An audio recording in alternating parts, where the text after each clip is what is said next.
Hello there, and how are you today? I hope all is well.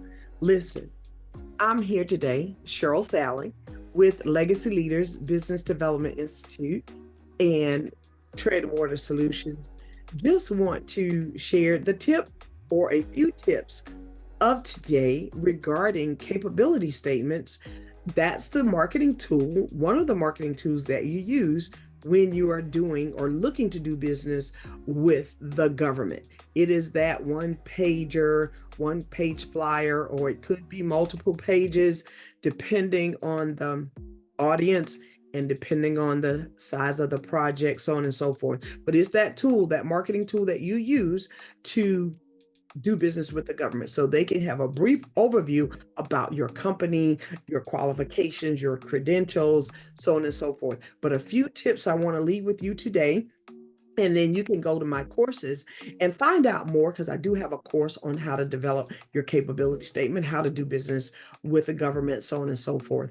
But the first tip for today is to understand your audience. So you want to tailor your capability statement to the specific needs and priorities of the government agency that or agencies that you are targeting. So you want to research and understand their mission and how your services align with their goals. So you may have more than one capability statement. You may have a general capability statement that just talks about your company overall, and you also you will have multiple capability statements, but they're tailored, like I said, that highlight the skills, the core competencies that's in alignment with the agency that you're trying to market to. So if you provide several services and you have several skill sets and core competencies, but you're looking to get a janitorial bid, so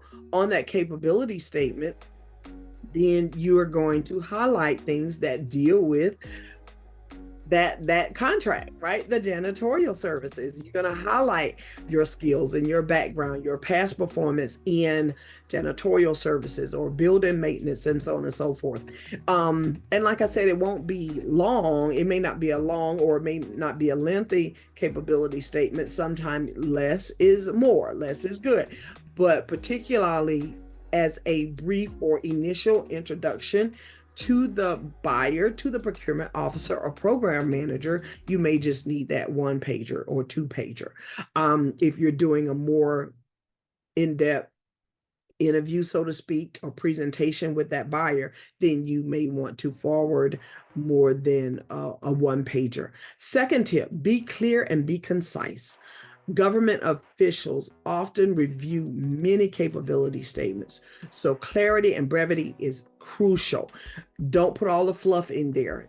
Have it very professionally made. And I'm getting past myself onto another tip, but be very clear about who you are, what you do, when you do it, past performance, what sets you apart, so on and so forth. Make sure your statement is easy to read and that you highlight your strengths and your unique selling points. Tip number 3, highlight relevant experience. And that goes back to tip number 1. But emphasize your past performance, particularly in the area that you're trying to get business in now, especially any previous government contracts or relevant industry experience. Why wouldn't you highlight that? Because you're trying to get a contract in that area that you've had prior performance or past performance in, or you have a lot of industry experience. So highlight that in your capability statement. Demonstrate a proven track record that can significantly boost your credibility. Tip number 4, professional presentation. Please ensure that your capability statement is professionally formatted and free of any errors. Okay. You have to be professional. You have to develop that marketing collateral, I call it, that represents the quality of work that you're going to provide to the government. So you want a polished, well-presented document that reflects positively on your business and attention to detail. The last and final tip is stay updated. Government contracting is a dynamic field with, with evolving requirements and standards. So please keep your knowledge current and continuously improve your capability statement to reflect any changes or new strengths. And that's it for today. Check out my website, Legacy Leaders Business Development Institute at legacyleadersbdi.com. Stay tuned for more tips. Thank you so very much. And we'll see you the next time.